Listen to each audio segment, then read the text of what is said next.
How are you feeling? You got John Riggs here, and I'm going to be a special guest this year at OLL 23. It's happening April 15th and 16th in Norwich, England. My first time in the UK, I can't be more excited. And I've already covered all of the PAL-exclusive NES games, but why not take a look at all of the PAL-exclusive Super Nintendo games? Or if we're going to England, I guess it'd be the SNES games? There's over 30 of them, 34 to my count. So pour a bowl of Frosted Shreddies, and let's check out 34 PAL-exclusives for the Super Nintendo, or SNES. Up first is The Adventures of Tintin: Prisoners of the Sun. I cannot understate how popular Tintin is around the world. I would venture to say at this point, more people have heard of Tintin than have heard of Sherlock Holmes. Tintin is astronomical level popularity around the world, a little bit here in the United States. So it makes sense that they would have at least a couple of Super Nintendo games. We might see another one later on in this list. The games itself, well, you're just kind of, running around and, kind of simple style. Not really a kid's game, but it certainly plays like a game that you don't really die, you just kind of, try again in a way, right? And so much of this game and others game you'll see on this list, it's less about like, being shot at and stuff like that, but just sometimes you run into an enemy and that takes damage from you or, or things of that nature. Yeah, sure, you might find some spikes or, all bent up pieces of wood here or something like that, but the animation's great. I think the colors are great. It's just, it's a mediocre game at best. I suppose I'll give it a C, and I'm ranking these games among themselves. So, average game, average rank. Let's give it a C. Archer McLean's Drop Zone.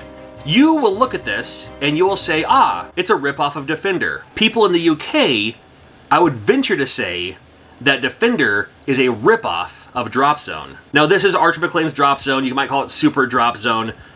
Like Defender, you scroll left and right, you kill all the enemies. Unlike Defender, you also have to pick up these bombs, orbs, whatever these things are, to drop them, believe it or not, in the Drop Zone. The original game started way back, like with the Atari 8-bit, maybe even on the Commodore 64. And this is just the Super Nintendo version of it, and very, very cool to see. And big time shout out to Archer McLean, pioneer. He doesn't get enough credit for some of the games that he's invented. Unfortunately, passed away just this last December. Some of the games and graphics and 3D techniques and stuff he was doing in later games were state-of-the-art for their time. So big time shout out to Archer McLean. But speaking specifically on this game, even though it's super retro and kind of coming back a little bit, this is still a lot of fun. This has that old school fun factor to it. So I'm going to rank it very high. I would personally, ranking these games among themselves, I caught myself playing this quite a bit. I'd give it an A. Even if you're not from the UK, you've probably heard of Asterix. Now, Asterix has a lot of UK exclusives. I can't exactly tell you how popular Asterix is without living in the UK, but it seems like he's on that popularity level like a Garfield the cat. Now, I'm not comparing the two of them side by side. I'm just saying how popular Garfield is here in the United States. Comic come to life, from comic to cartoons to movies to video games, maybe as popular as our, say, Bugs Bunny. Very, very popular. The games play very well. The games play like a platformer. It's just a simple style platformer. What I don't care about this game so much is when you start running, it has that Sonic the Hedgehog effect. When you start running, you run, but you're farther to the edge of the screen when you should be farther back so you can see things coming in advance. So unfortunately, that missed space, that missed opportunity makes you end up hitting items, running into things that you don't want to. You end up, losing your health and all that. If you had more time to adjust and plan and jump out of the way or dodge, might even rank higher on this list. I'll at least give it a B. I think it's really fun. And not to be outdone, later on, we got Asterix and Obelix? Is that how you say that? Now, this is a dude I could cosplay as. That's a... I love the look for this guy here, but again, like the other game, more the same, but it has the other character you can play as too. So very cool. I'm also going to give this game a B. Check out Cannon Fodder. Now, this game started out looking pretty interesting, but this game gets really fun really fast, in my opinion. Now, this game has to be based on a computer game for the time of some sort. Any game that has a mouse cursor, like arrows, like that's where you maneuver, that's what's happening with this game. You point the direction, or you click on, point and click on where you want your people to go, where you want your troops to go. And while they're walking to that area, then you can also start shooting the enemies around there. So as you're making your way across, then you can use their cursor to shoot in all directions to make sure you defeat the enemy soldiers. It's a gameplay style where at first you're just like, oh, I just want to control the guys with a D-pad. I don't want to point and click and all that. But once you play it for like, I'm serious, not even like 10 seconds, you're like, oh, okay, yeah, I get how this works now, and it actually works really, really well, especially with a Super Nintendo controller. I had a lot of fun with this game. And it's just kind of fun just to, you know, again, simple style, but still, you know, the later, I'm sure it gets a lot harder later on, too. Very, very fun. I would give this game an A. It's an A in the effort of, after capturing this footage, I want to go back and play this game again. Oh, we got a Christmas game with Days Before Christmas. Days Before Christmas. I love how what the levels are is like an advent calendar. I think that's great. Another one of those, it takes you 2 seconds. I hate this to be an American stereotype or for the UK gaming, but you can tell it's a game from the UK. You can tell it's a game from Europe.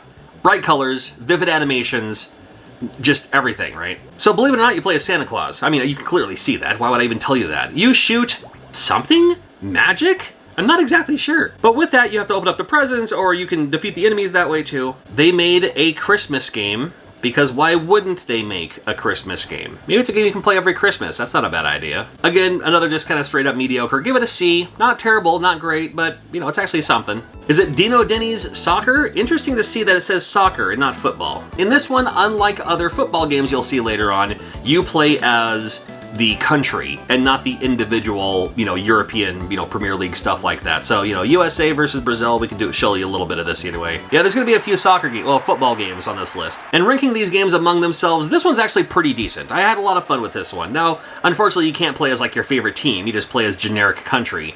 But it plays pretty well. And, I mean, again, I'd give this game a C, I guess. Here's Dirt Racer from Elite. And this game could be good. This game could be really, really good. It had that Super Nintendo 3D-ness. Not quite Mode 7. Is it Super Chip? I'm not sure. I didn't even bother doing the research. I had fun with this game, but man, you are slippery, slidey controls. It looks pretty cool. Unfortunately, the looks is the most of what this game is all about. If this game's controls were tighter, if it worked a little bit better, I don't even mind, you know, the speed of this game so much. But if your controls were tighter, it would rank a lot higher. Unfortunately, because the controls are not, you know, I'll just straight up give it a D. Looks pretty to look at for a second, but not worth playing for too long, in my opinion. We got F1 World Championship Edition. Here's one of the F1 games that they got and we didn't. Choose your racer here. And a decent racing game. Very, very fun. I like it because you can speed up super fast and you can also slow down exactly as slow as you need to go around these corners. You know, like there's some racing games like you can just, you know, keep on accelerating, and then when you have to slow down to, you know, go around a corner, you can't slow down in time enough. And this game does exactly that. So if you suck at racing games like me, I think you're gonna like this game. It actually controlled really, really well. I'd give it a B. I'm not a big fan of racing games. I had a lot of fun with this one. And I'm trying to beat Konami in subscribers. Make sure you're subscribed. I want to beat Konami by the end of the year, and I can do it with your help. FIFA 98 Road to the World Cup. There is a reason why the FIFA games still stand strong today, because they are the measuring stick for all football games, or soccer, you know, US, whatever. And this one, you can play as your individual teams. Of course, I'm rocking Liverpool, and I'm going up against Arsenal, because, as you know, the trouble with Arsenal is they always try to walk it in. Great looks, great sounds. The angle is fine. I don't know about the isometric stuff. That was a thing for a while. I think I might just give me lateral or longical, I know, just left or right or up or down. When you have that angle to it, sometimes I can't quite tell, you know, if the person's right next to me or in front of me. I mean, the shadows help a little bit.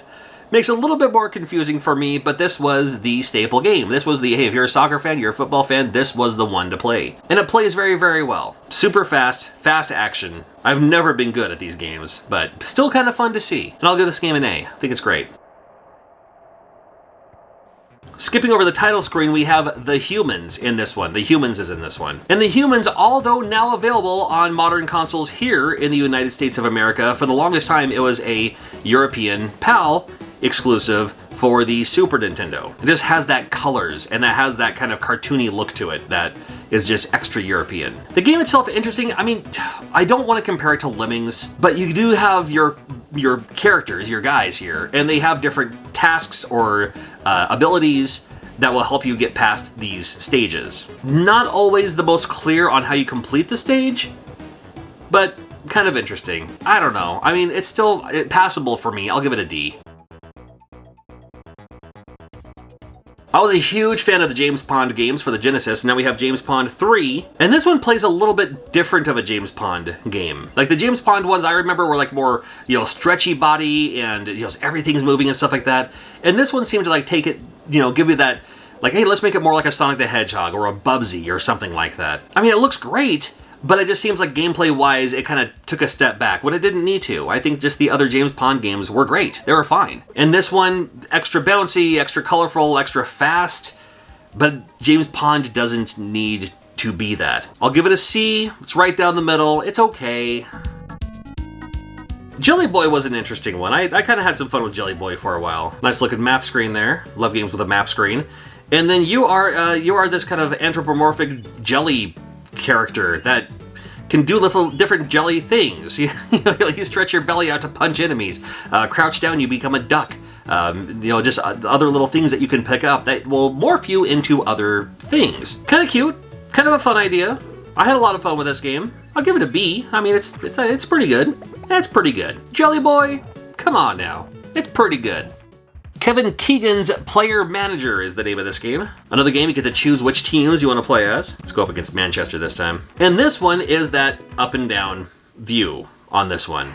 I mean, so far, this is the third one that we've seen on the list, and they're all pretty good for their own reasons. Pros and cons with any of them. The cons to me are that I always suck at them. So that's not going to help me at all. But this one, fairly easy to control and fairly easy to figure out, what you're doing and where you're going. I mean, it's a football game, so of course you're just going to be able to do that. I do like how when the goalie gets the thing, you can kind of choose how you want the goalie to react, on where the ball to go and all that. Fast action. It's good. I'll give it a C.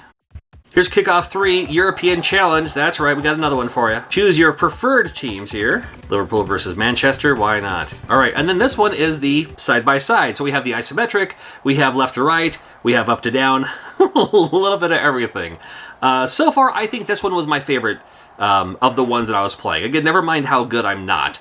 But as far as like play controls and all that, very, very well done. I think this one's great. I'll give it a B. It's still, it's okay. It's good. It's just, I think this one, for me personally, seemed to play a little bit better than some of the other ones. And if I'm wrong, and if you're like, oh, no, the one to play is this other one, let me know in the comments. All right, enough football just for now. Let's talk about a kind of a platforming shooting game. Here's Lucky Luke. How lucky is Luke? Well, I mean, not too lucky.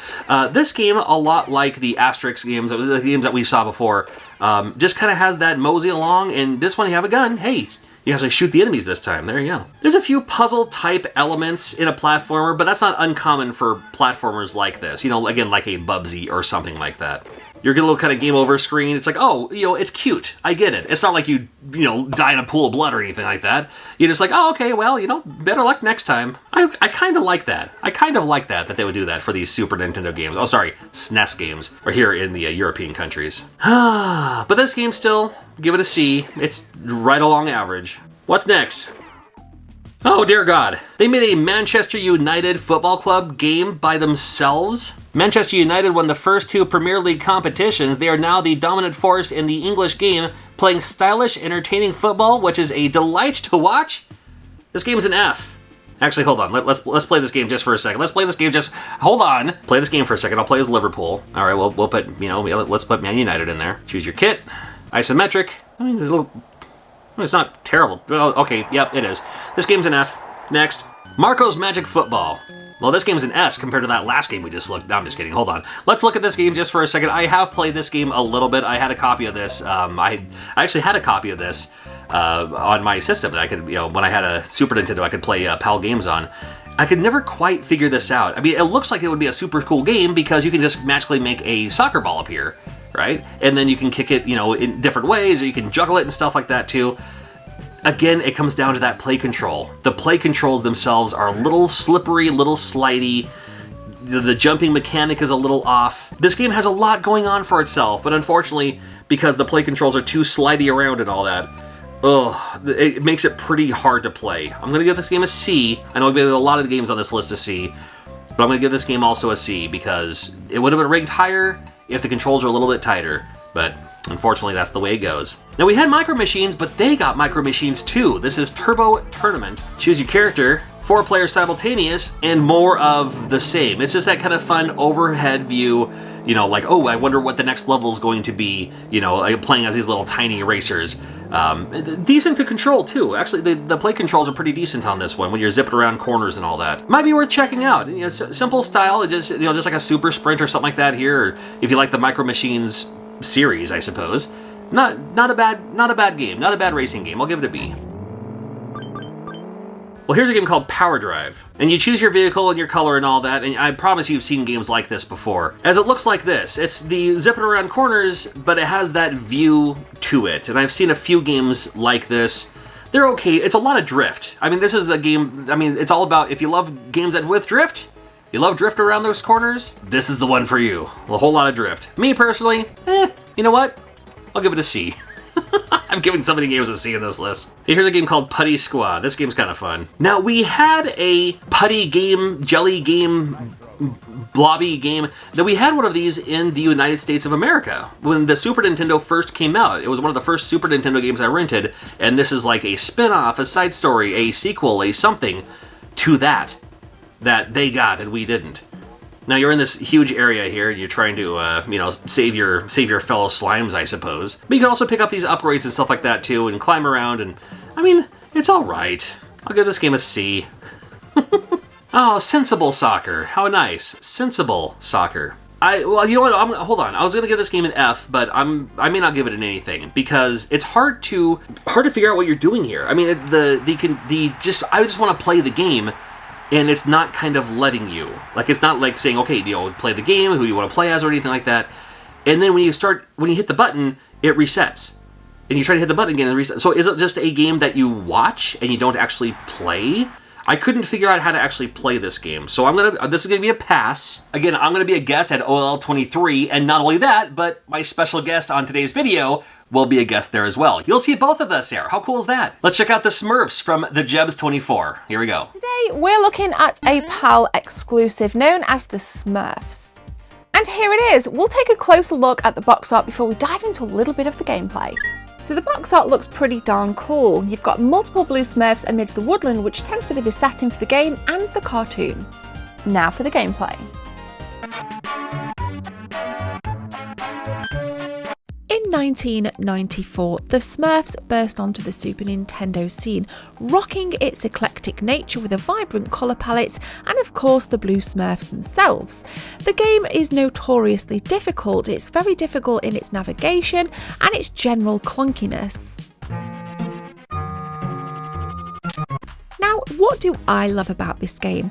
I do think on many levels it's quite enchanting. You can of course ride a duck, but that's pretty much about it. Well, actually no, the pixel art does look really nice, and I've mentioned how nice the colour palette looks. I like the bright popping colours on the dull backgrounds. I do think that adds a little bit of a nice 2D popping effect, but as far as anything else goes, there's not much to love about this game. It's frustratingly difficult. The jump times can be really uninteresting and very difficult to navigate, as you can see here. It's frustrating, guys, I'm not gonna lie. Another good thing about this game is the price. It's pretty cheap. You can get it for about 20 quid, which is about 25 US dollars, but if you do get a box copy, you can pay a hell of a lot more. Will the Smurfs deliver the present that you want? Will you be yearning to go back to its gameplay? My answer is probably not. I would rate this game a 5.5 out of 10, or rather a C-. Again, it does look nice, that is a bonus. It's relatively cheap to buy if you want an unboxed copy, but unfortunately, the gameplay is lacking. You'll probably find a lot better experiences in other Super Nintendo games that I'm sure John will talk about in this episode. So the game is notoriously difficult. It's not necessarily a really good time sinker, it's something that you really need to play and build up that muscle memory in order to get used to have a relaxed experience. If you want to order yourselves a copy from North America, you can expect to pay around $25 plus shipping from the UK here. John, thank you so much for having me, and hello to everybody that's watching. My name is Gemma, and maybe we'll see me in a future collab. Cheers. Thank you so much, Gemma. You actually did research and stuff. Good lucky you. It's all good. Hey, let's talk about the Smurfs 2 while we're at it. More of the same. Well, kind of. At least in this one, you can play as generic Smurf A. I'm sure he has a name. I don't care. Or you can play a Smurfette. Why would you not play a Smurfette? And it's when you're collecting the crystal shards. That's probably not what they're supposed to be. Or the little magic crystals, something like that. You have this world, and you can stomp on their heads and stuff like that. But again, it's a Smurfs game. You know, it's much like the last one. I think I might like the last one more than this one. but they are both available for you indeed. This Smurfs game is not so bad. Why can't you just remake the Smurfs that we had on the Atari 2600 or the Smurfs that we had on the ColecoVision? Make that super. That's what I want. Well, this is the one we got. And you know what? Not a bad look, and the fact that you can play a Smurfette, more power to you. I'll give this game a C. Why not? Here's Spyro. No, not the dragon. Maybe it's Spyro. I'm not exactly sure. Oh, good old New York City, center of the universe. We have this character. I'm not familiar with this character at all. I have to be completely honest with you. But is it from the same people who do the Tintin series? Because it looks like it could be. And the gameplay also plays a lot like that could be. And decent game too for, like, you know, for a Super Nintendo PAL exclusive. Might be worth looking out. If you can find one, I'd say go for it. Let's give this game a C. This game is called Super Danny. I'm adding this to the list anyway, and I'll explain why. This is a France exclusive. This is a French exclusive. It's actually kind of cool. It's actually pretty decent. So you couldn't find this game in the United States of America. You could not find this game in London. Maybe you could. I mean, maybe somebody brought it over or something like that. But it's still, you do not need to know France or French. Well, come on. You do not need to know French to play this game. Simple style, a little generic, but still kind of cool to see all the same. And I loved the fact that they had some exclusives that were just, you know, hyper-specific to a certain country. I'll give this game a B. Why not? And if this French game isn't for you, well, ce n'est pas la mer à boire. Super International Cricket, let's go! No ranking on this one. Here's why. Looks great. I don't have a clue how to play cricket. I don't have a clue how to play cricket. Now, I played a cricket game on my Quest 2 for a little while, and I thought I knew how to play it, and I totally don't. So unfortunately, I can't just give this game a ranking because I don't know what I'm doing. I don't know what I'm doing. All right, pass on this one for now. What's next? Super Morph is another one of those kind of fun-ish games. You play as this kind of blob, and different chemicals create different reactions to your character. Default, red, bouncy, bouncy, bouncy. You can also turn into a cloud that rises up but can go through things. There's a blue one that turns into water, so you can go down things. There's also a kind of black wrecking ball type one too. And I'm in this game, apparently. Yeah, if I ever need another cosplay, there we go. So interesting to see this game kind of play through as you go through the little stages and you have to pick up the cogs and all that. But you play as, again, this kind of blob creature. And I don't know, I had fun with it for a little while. I'll give it a B. Oh, here's another Tintin game. This is Tintin in Tibet. It plays like a lot like that first one that we saw a little bit too. Love the animation, love the artwork, love the colors in this game. And it just looks pretty cool to me. I mean, it still has the same, like, where you can, like, you know, instead of going into the background, you kind of go into the foreground in this one, which I thought was kind of cool too. But it's also just a whole lot of dodging and avoiding the obstacles. So bear that in mind. This game, let's give it a C. That's right. Hanna-Barbera Turbo Toons. What? There's a Turbo Toons game. Hey, trust me, I love me some Hanna-Barbera cartoons. You know, Yogi Bear, Snagglepuss. We got Huckleberry Hound. Is this Hong Kong? I'm playing as Hong Kong Phooey. Of course. Why would I not play as Hong Kong Phooey? Come on now. Well, it plays like it's a sprint. You run around in a circle. At the end of this game, at the end of the day, you just run around in a circle. Now, this game could have been a lot better. This game could have been a whole lot better. Give me a Hanna-Barbera multiverse, like Mario Party style game. Would have been an S+. But this game, unfortunately, you're just running around in a circle and you don't have a whole lot going on for yourself other than running around these tracks. And there's multiple tracks too that you're gonna, play through and all that. Maybe it's just supposed to be one of those kind of fun 4-player simultaneous games when you're playing on a 1-player.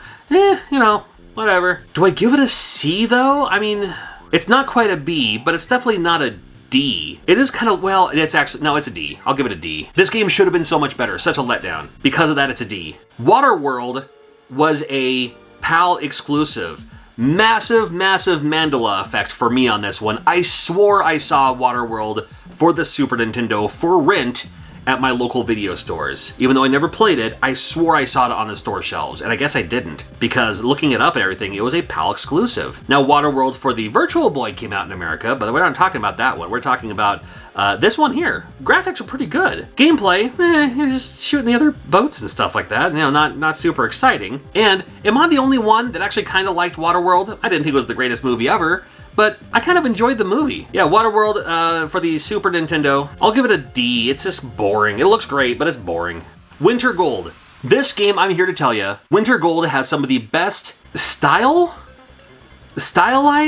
I mean, it just has that era of video, like MTV with the close-ups and the animation and the background and the silhouettes and all that. Winter Gold. This game, I kind of like this game a lot. When I say kind of, I mean, dude, now that, okay, dancing lady in the background, completely unnecessary. But again, for the time, that was just the style and the look for the time. The little static to it and all that. Yeah. So here's the fun part. Got a couple of events you can choose from. There's 6 of them total. And then when you're playing the events, looks kind of cool. Maybe like a Super FX chip kind of thing. Maybe a, the polygons moving around, pretty fast moving and everything. But then when you wipe out, it does that kind of cool, again, stylized, like, oh no, you wiped out, and it does a kind of little cinematic that brings you, back to where you're going here.